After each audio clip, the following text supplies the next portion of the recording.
Eu quero ler um texto com os irmãos no livro de Lucas, capítulo 16. Abra sua Bíblia rapidinho. Evangelho de Lucas, capítulo 16.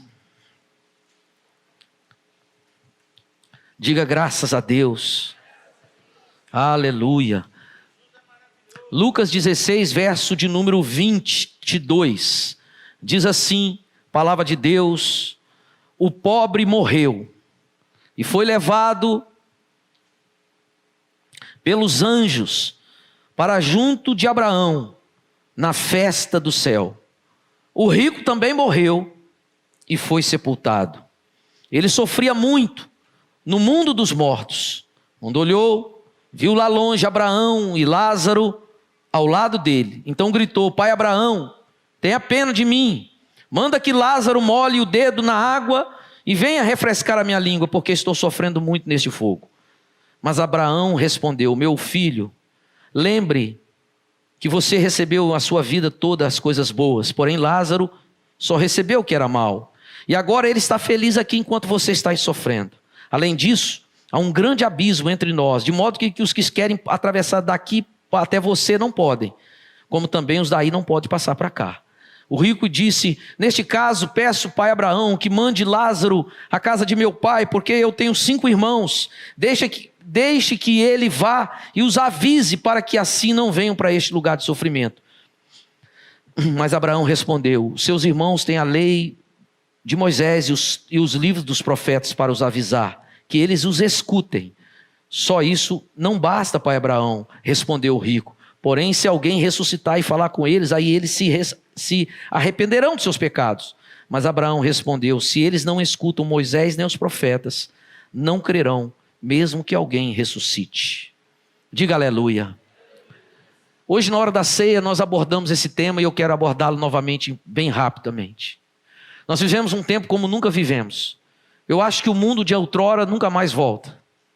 E muita coisa do que está acontecendo agora, nós só vamos entender amanhã. Já tenho dito isso a você.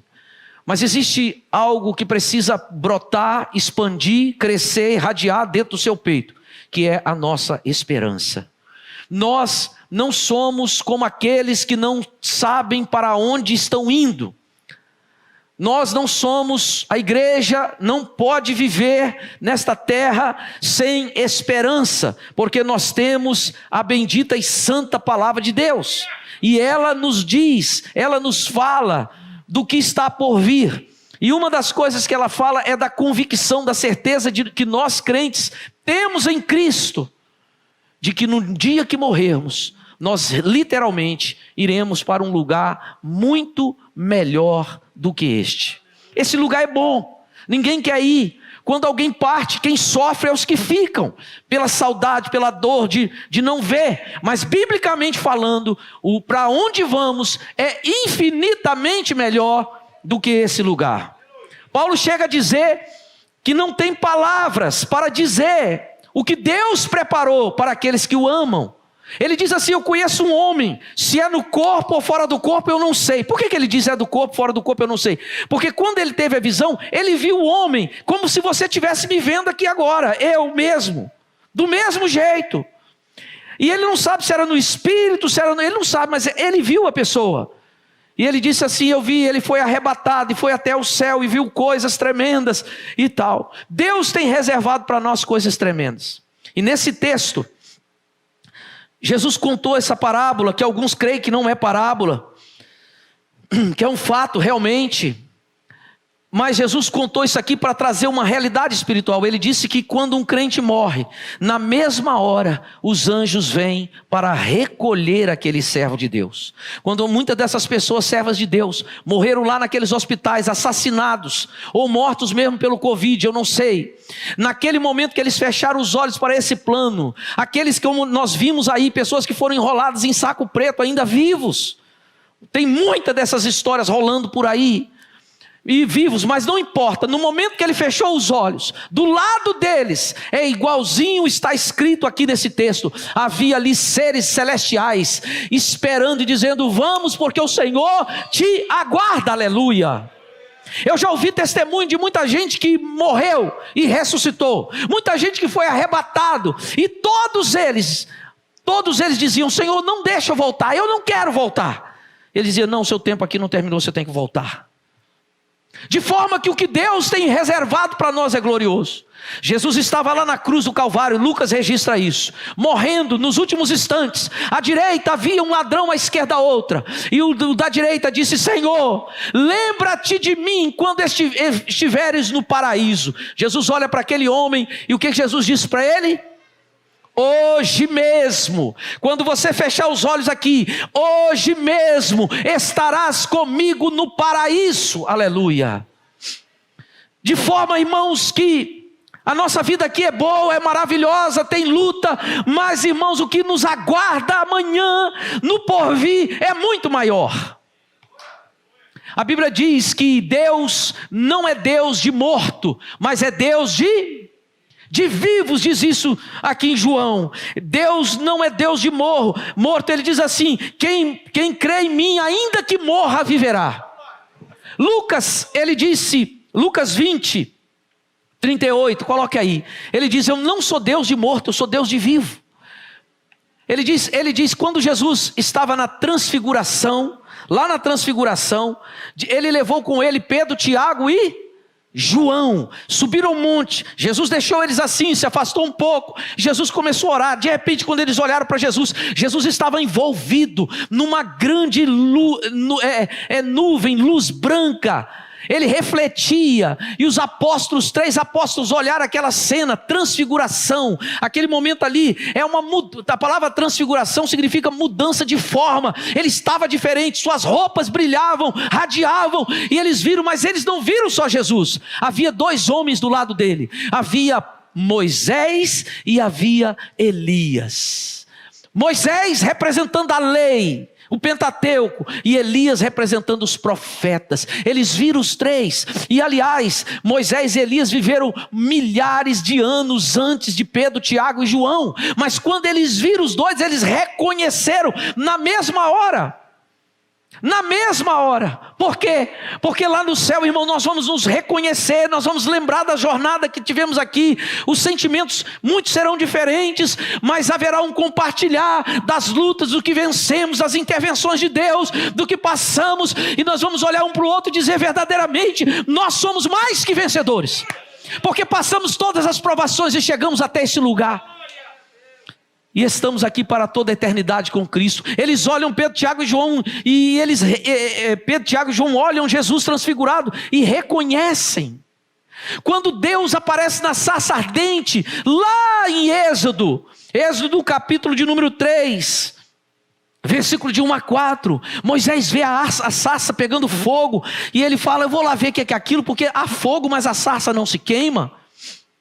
Quando ele chega naquela sarça ardente, irmãos, uma voz fala com ele: tira a sandália dos teus pés, porque o lugar que está aqui é santo.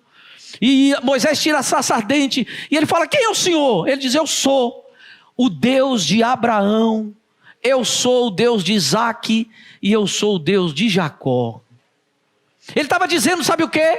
Abraão já tinha morrido há muito tempo, Isaque já tinha morrido há muito tempo, Jacó já tinha morrido há muito tempo, e agora estava Moisés ali, 400 anos, 450, 30 anos, depois desses eventos. E ele diz assim: eu sou Deus de vivo, eu sou Deus, porque Deus não é Deus de morto. Ele diz: eu sou o Deus de Abraão, eu sou o Deus de Isaque, eu sou o Deus de Jacó. Quando você lê no Novo Testamento, em Lucas, você vai ver ele esclarecendo essa revelação, que aqueles que morreram em Cristo, é disso que eu estou falando, estão vivos agora.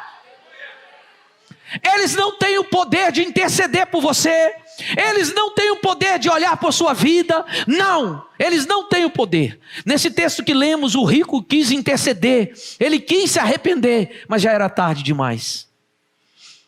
Ele disse: pai Abraão, pede a ele para Lázaro molhar a ponta do dedo na liga e molhar aqui, porque eu estou em tormento.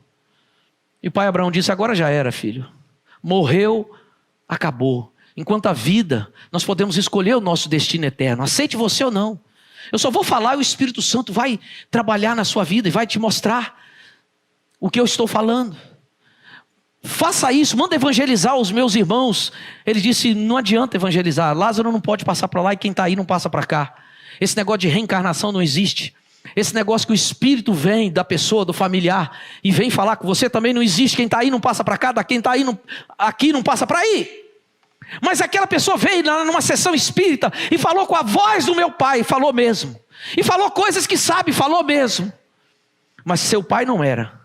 Porque quem está lá não passa para cá e quem está aqui não pode passar para lá, falando-se do mundo dos mortos. A Bíblia é clara, a doutrina é simples. E ele disse, então manda ele pregar para eles, falou assim, eles ouçam, eles leiam a Bíblia. Se eles não crer na Bíblia, não há salvação, porque o caminho que Deus escolheu é este aqui, para a salvação. Moisés cuidava das ovelhas e das cabras de Jetro, seu sogro, o sacerdote de Midian. Um dia Moisés levou o rebanho para o outro lado do deserto e foi até lá no Monte Sinai, o monte sagrado. Aí o anjo do Senhor apareceu a ele numa uma chama de fogo no meio de um espinheiro.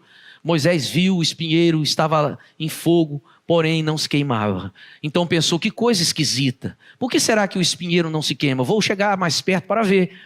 Quando o Senhor Deus viu que Moisés estava chegando mais perto para ver melhor, ele o chamou no meio do espinheiro e disse, Moisés, Moisés, estou aqui, respondeu Moisés. Deus disse, pare aí e tire as sandálias, tire as sandálias, pois o lugar onde você está é lugar sagrado. E Deus continuou, eu sou o Deus dos seus antepassados, eu sou o Deus de gente viva, sou Deus de Abraão.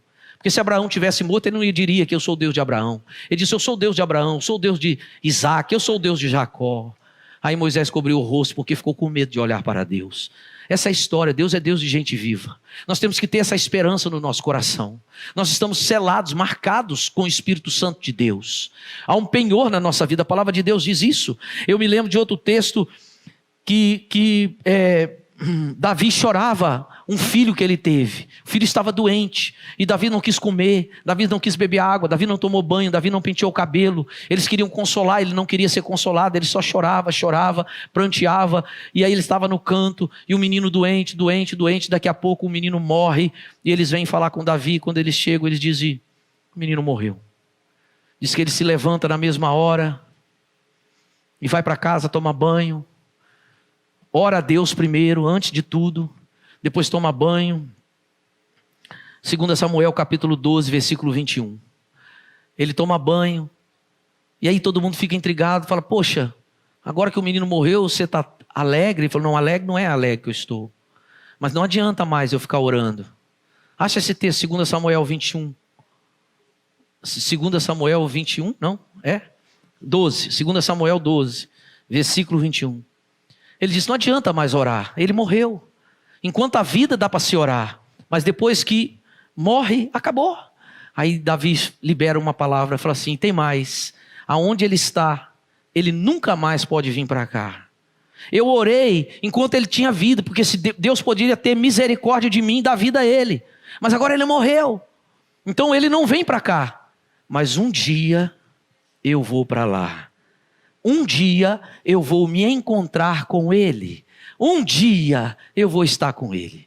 Olha o texto, aí os seus oficiais disseram, nós não entendemos isso, enquanto o menino estava vivo o Senhor chorou e por ele não comeu, mas logo que ele morreu, o Senhor se levantou e comeu. Respondeu Davi, enquanto o menino estava vivo, eu jejuei e chorei, porque o Senhor poderia ter pena de mim e não deixar que ele morresse. Mas agora que está, olha o texto meninas, mas agora que está morto, por que jejuar? Será que eu poderia fazê-lo viver novamente? Um dia eu irei para o lugar que ele está, porém ele nunca voltará para cá. Só aqui. Olha a revelação lá no Velho Testamento. Jesus dizendo, aonde ele está, eu não posso ir, nem ele vir. Mas eu vou me encontrar. Nós somos batistas, de tradição batista. A minha doutrina é batista. Embora eu tenha estudado no colégio presbiteriano, mas no seminário presbiteriano, muito bom. Os presbiterianos são excelentes teólogos, não há dúvida nenhuma. Há algumas convergências entre alguns pontos de vista, mas não são essenciais. Um batiza criança, outro não batiza. Um crê em predestinação, outro não crê. Coisas assim que não vai mudar a nossa ida para o céu. E eu já na minha caminhada resolvi que essas coisas é melhor não conversar, a não ser no intuito de se estudar. Mas na nossa tradição batista nós cantamos, e os presbiterianos também, nós cantamos a vida toda hinos que falam da vida pós-morte. E até hoje tem crente que me pergunta: pastor, crentes antigos, eu vou conhecer as pessoas depois da morte? Eu digo, claro, a Bíblia é clara, os textos que li e os hinos que cantamos. Hoje de manhã nós cantamos aquele hino: fim da lida até real, quando já do rio além, nesta vida tão gloriosa me encontrar. Sei que lá meu Redentor finalmente hei de ver, e com hinos de louvor hei de saudar. Quem conhece? Hei de ver, vai. Redimido junto dele eu hei de estar, hei de ver meu Salvador. Os sinais dos cravos hei de contemplar. Aí a segunda estrofe diz: nessa pátria e tal, meus irmãos hei de ver. E o hino vai, esses autores desses hinos do século XVI, século XVII e dos séculos passados, homens inspirados que escreveram hinos por experiências tremendas que tiveram, eles narraram fatos bíblicos, doutrinas bíblicas, e muitos deles dizem: lá eu verei Abraão, lá eu verei Isaac, lá eu verei minha mãe, lá eu verei meu pai, lá eu verei meus irmãos, lá nós veremos a todo aquele que aceitou Jesus como Salvador. Não há uma amnésia, Deus não vai limpar a sua mente. Até mesmo quando a Bíblia diz assim que Deus não se lembra do seu pecado, isso é uma linguagem poética figurada, porque Deus tem mente eterna. Quando ele diz que não lembra do seu pecado, é que ele não vai jogar na sua cara novamente algo que ele já perdoou. Ele não é igual ao ser humano. Eu encontrei com uma pessoa agora, e ele falou de uma outra pessoa, e essa pessoa já está quase mais de 20 anos no Evangelho, e quando ele foi falar da pessoa, ele falou daquela época que a pessoa era terrível. Eu disse: mas já tem 20 anos, e quando ele foi terrível, ele era uma criança, era um adolescente. E será que é só isso que você tem para lembrar dessa pessoa? As pessoas são más, e se você não vigiar, você tem essa maldade no seu coração, já tem 20 anos. Nós não esquecemos, mas Deus esquece. Quando ele diz: eu não me lembro dos seus pecados, é porque ele não se lembra, ele nunca mais vai tocar aquele pecado com você. Está perdoado, para sempre, seja o que for.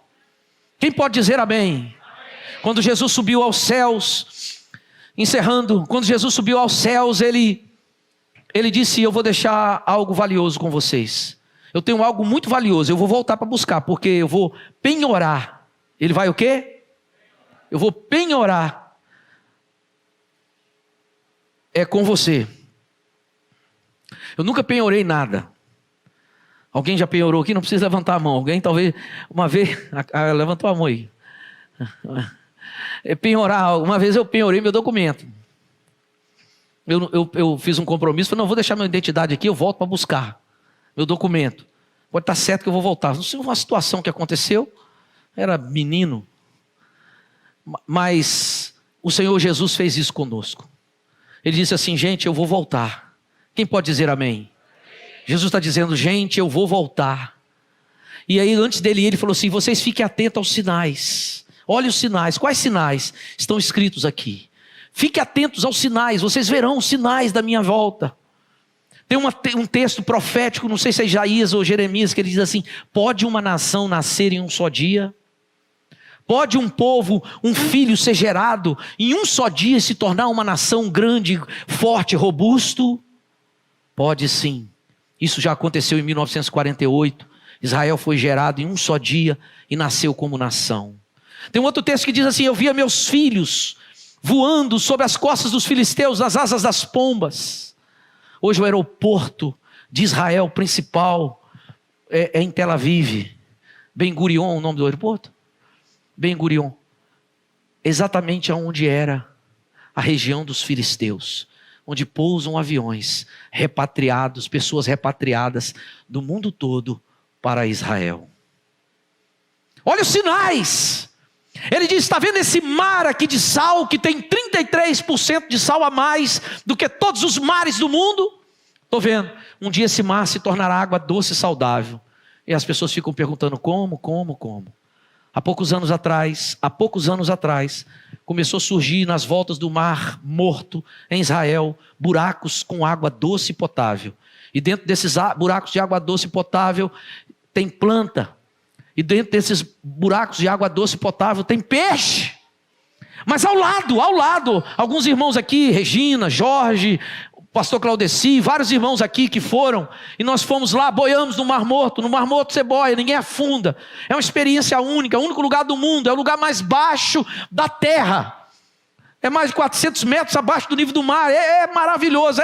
Hoje eu estava vendo as minhas fotos de Israel com Gláucia. Nós temos lá umas fotos ainda daquela época que revelava, que é muito bom. A gente estava olhando como que, né? A gente era novinho, magrinho. E acho que eu era mais feio também. Eu estou mais bonito, eu era mais maltratado. E aí a gente olha, eu vi Gláucia boiando no Mar Morto. Não tem peixe, não tem planta. E quando você vai a Israel, brinca assim: se alguém achar um peixe, Israel dá um prêmio de $1 milhão. É uma brincadeira. Jorge foi, a mulher falou com o Jorge assim: ô Jorge, tira uma foto minha aqui, acho que foi a Regina. Tira uma foto minha aqui. Jorge pegou a foto e... então me dá meu seu celular. Deu o celular e enfiou dele no bolso. Foi dando um passo, a água foi subindo, subiu até aqui. Ele esqueceu. Tirou a foto, quando ele tirou, nossa, meu celular, saiu. O celular tinha molhado na água do Mar Morto. Nunca mais funcionou. Nunca mais. O sal é tão bravo que não funciona. Mas há uma profecia na Bíblia que diz que esse mar, que não tem peixe, não tem planta, vai se tornar água potável. E hoje, quando você vai lá, você já começa a ver o milagre. Aqueles buracos, tem buraco, tem cratera que vai daqui lá naquela parede ou mais. Os diâmetros, mais de 30 metros de diâmetro, 40 metros de diâmetro. Milhares, não é uma nem duas, é milhares, em volta do Mar Morto, no meio do deserto. Horas de um lado de outro. Quando Roma invadiu no ano 70 Israel para destruiu Jerusalém, um grupo de judeus fugiram para essa região, subiram para uma montanha, um lugar chamado Massada, ficaram lá mais de ano. O imperador romano disse para aquele general: você só sai daí quando você matar esses judeus aí, que eu quero, elimina todos, mate todos. E aqueles generais romanos foram e se acamparam embaixo dessa montanha, no meio do deserto. Ficaram quase anos lá. De vez em quando os judeus jogavam umas pedras, lá em cima, que os romanos ficavam endemoniados, de tanta ira, porque não conseguia subir lá. E falou: você só sai daí. Lá era difícil para chegar água, difícil para chegar comida, é no meio do deserto mesmo. Lá está o Mar Morto. Aquele mar que tem ali não servia para nada, só sal, quem come sal. Mas agora esse lugar tão hostil, tão inepto, esse lugar está nascendo buracos de água potável. A profecia está cumprindo. Jesus disse: olhai as profecias. Jesus disse assim: olha a figueira. Quando ela estiver frondosa, quando ela estiver começando a dar fruto, sabei que está próxima a minha volta. Essa figueira é Israel. Israel já é uma potência em todos os sentidos que você pensar. Ele era, não sei se é ainda, mas alguns anos atrás ele era o segundo maior exportador de flores do mundo. Pastor, como que pode? Lá é 9 meses de verão. Devia ser na Bélgica, na Suíça, esses países frios que tem as flores lindas, os exportadores. Não, mas é Israel. Segundo maior exportador de flor do mundo era. Por causa da tecnologia que eles têm. E eles criam estufas. Está pronto, você vai lá. As pessoas às vezes vão lá e pensam assim que vão achar um lugar cheio de terra, um lugar não sei o que, vai achar. Mas você vai ver lá um país de primeiro mundo, moderno, cheio de tecnologia, metrô de superfície, os bondinhos mais modernos, que às vezes você não acha nem na Disney. Você anda lá, mas uma coisa que você vai perceber lá é a mão de Deus sobre aquele lugar. Você vai andar nas páginas da Bíblia. Teve um dia que a gente chorava tanto que eu disse: Senhor, faz-me parar de chorar, porque o canal lagrimal aqui já estava queimando o rosto, não só eu. Essa experiência é com todas as pessoas. Jesus disse: observai os sinais. E essa pandemia, isso é um sinal claro de que Jesus está dando um saculejo para que haja um despertamento, porque Jesus está voltando. Não é hora de ficarmos brigando por picuinhas. Não é hora de ficarmos, sabe, irmãos? É hora de nos santificarmos. É hora de sermos bênção. Bênção na vida do outro irmão. E Jesus disse, eu estou voltando. Se você ler a Bíblia, escute bem, eu vou dar só 2 textos. Acha aí para mim, Tessalonicenses 4,17. 1 Tessalonicenses 4,17. Olhe para mim, deixa que ela vai achar e jogar na tela, que eu tenho que terminar agora. Escute bem, Jesus vai voltar. Amém? Amém. Jesus vai voltar, amém? Aleluia, é verdade. Amém significa assim seja, é verdade, Jesus vai voltar. Jesus vai voltar, Jesus já está voltando. Só que nessa volta dele, nem todo mundo verá. A volta de Jesus é dividida em 2 momentos. Num primeiro momento, diz a Bíblia com muita clareza, que ele pisa no Monte das Oliveiras. E o Monte das Oliveiras abre-se em 2. E um rio corre. E vários eventos acontecem. Mas há textos na Bíblia que ele volta. E ninguém vê ele voltando. Ninguém! Só nós. Ele volta nas nuvens, ele não pisa na terra. E assim há muitos textos. Muitos pregam, olha esse texto. Então nós, os que estivermos vivos, seremos levados para encontrar com ele aonde? Nas nuvens. Será o arrebatamento rápido da igreja. Seremos levados nas nuvens junto com ele, para nos encontrarmos com o Senhor na terra. Não, no ar. E assim ficaremos para sempre com o Senhor. Portanto, animem uns aos outros com essas palavras. E nesta noite eu digo para você a esperança para nós. Não tenha medo, porque Deus é contigo, querido. Sua vida está nas mãos de Deus. Nós estamos guardados. Nós aceitamos Jesus. Nós somos a menina dos olhos de Deus, irmãos. A esperança. Jesus deu vários sinais no Velho Testamento. E esse livro aqui, se você não tem, adquira e leia. Tá bom? Esse livro aqui na igreja, você só vai encontrar aqui na igreja. Ele é tão bom que só tem aqui na igreja. Apocalipse capítulo 19 diz que nós podemos ver a igreja reunida nas bodas do Cordeiro, antes da sua volta em pessoa para julgar as nações. Apocalipse 19, 7 e 8. Se você vê Colossenses 3, 4, abra Colossenses 3, 4. A palavra diz... vai Zacarias 14, 4 e 5, melhor. A palavra diz que quando Jesus vier, nós viremos com ele. Olha a diferença de os 2 estágios da volta de Jesus. Quando Jesus vier, que todo olho verá, nós viremos juntos com ele. Porque já houve o arrebatamento. Pastor, mas nós não vamos passar na grande tribulação? Zacarias 14, 4 e 5, já achou? Zacarias 14, 4 e 5. Deixa eu te dizer algumas coisas nesse livro que você pode achar. Enoque foi transladado por Deus antes do dilúvio destruidor. Deus ia mandar, olhe para mim aqui, deixa o texto aí, depois a gente lê. Enoque foi levado antes do dilúvio. Ló foi retirado de Sodoma e Gomorra antes do julgamento daquelas nações impenitentes. José, quando ficou lá no Egito, foi vendido pelos irmãos. Quando ele se revelou primeiro a quem? Aos seus irmãos, em secreto. Quando Jesus voltar, ele vai se revelar primeiro a nós. A Bíblia dá vários textos, várias pistas. A Bíblia você vai completando muita coisa que está escrita no Antigo. Você só vai entender no Novo. E Zacarias 14, 4 e 5 diz que quando ele vier, nós viremos com ele naquele dia. Ele ficará de pé no Monte das Oliveiras. Veja que ele não está no ar, agora ele pisa na terra. No Monte das Oliveiras, a leste de Jerusalém. Então um grande vale que correrá do leste para o oeste dividirá o Monte das Oliveiras em 2. Metade do monte se afastará para o norte, metade para o sul. Vocês fugirão da cidade por esse vale que irá até Azal. Fugirão com os antepassados, e vocês fugirão também. Então o Senhor meu Deus virá com todos os seus anjos. Naquele dia, não fará mais. Aí aqui não tá bom, só o primeiro.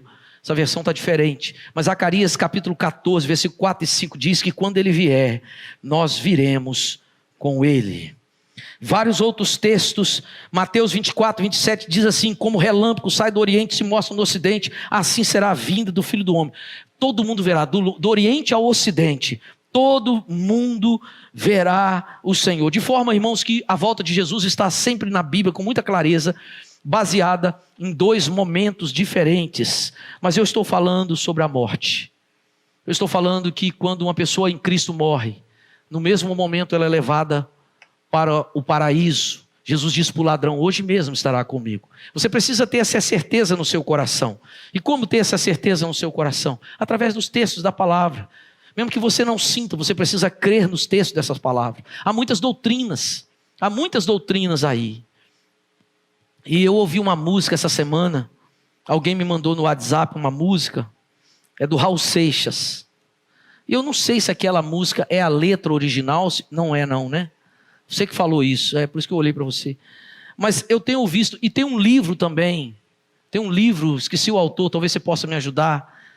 É um livro lançado há muitos anos atrás, falando exatamente dessa peste, do que está acontecendo hoje. E algumas pessoas, alguém viu isso narrando na internet? Quantos viram? Levanta a mão bem alto. Muitos viram, eu também vi. E algumas pessoas perguntando: como que pode esse texto ser escrito lá, e o que ele escreveu não foi por Deus, nem por ninguém de Deus, e hoje está acontecendo hoje. E sinceramente uma explicação dizer assim: é isso, ninguém o pode. Mas vem ao meu espírito que é como se Satanás preparasse armas, e deixasse guardado e dizer assim: um dia eu uso essa arma, um dia eu uso isso aqui contra fulano. A Bíblia diz, irmãos, que os historiadores também dizem, a Bíblia fala parcial, e Flávio José completa, traz uma ilustração que eu creio. Ele diz que um dos gigantes que Davi matou, depois de Golias, que Davi matou vários gigantes, um daqueles gigantes preparou uma arma e jurou: com essa arma nova eu não vou matar ninguém, essa arma está preparada para matar Davi. Ele reservou uma arma para matar Davi. Isso tem na Bíblia. Eu acredito que Satanás faça isso. Prepare armas para você e deixa essa aqui, porque eu já estudei fulano, eu já estudei Beltrano, e na hora certa eu vou usar essa arma com ele. Eu vou minando até a hora certa, na hora certa eu vou dar o tiro, porque se você lê em Efésios, já preguei muitas vezes para você, ele é um estrategista, ele não age aleatoriamente, ele estuda. Efésios capítulo 6 diz isso do diabo, que ele arma ciladas é metodeia, fala de método, é que vem de balística, de bala de revólver. Por quê? Porque é um projétil que ele lança estudado, bem planejado. Então eu acredito que essa pandemia pode ser isso. Eu não estou afirmando, mas que estava lá guardado para o momento certo ser liberado, e Deus, pela condição de pecado da humanidade, então Deus disse: está liberado. Só que Deus usa todas as coisas. Mas o que eu quero ministrar nessa noite, e termino aqui, é que eu quero que você tenha esperança, e que você não ande como os que não têm esperança. Diga comigo: a minha vida está na mão de Deus. Jesus deixou o selo e disse: um dia eu volto para buscar. É o Espírito Santo, irmão. Ele disse: eu vou te dar algo que eu tenho de valor, está comigo. Quanto sente o Espírito Santo? Diga: eu não vejo o Espírito Santo. Eu não posso pegar o Espírito Santo. Mas você sente o Espírito Santo. Não somente sente, mas a Bíblia diz que ele é como o vento, não se pode segurar, não se pode reter, mas você vê quando ele passa nas árvores, você sente ele no seu corpo. Assim é o Espírito de Deus na nossa vida. A gente sente o Espírito, a gente vê o Espírito. Diz a Bíblia em Atos dos Apóstolos, capítulo 10, por ali 11, que quando os apóstolos começaram a ministrar a palavra, de repente, ele viu o Espírito cair sobre as pessoas. Aí você fala: mas como que foi isso?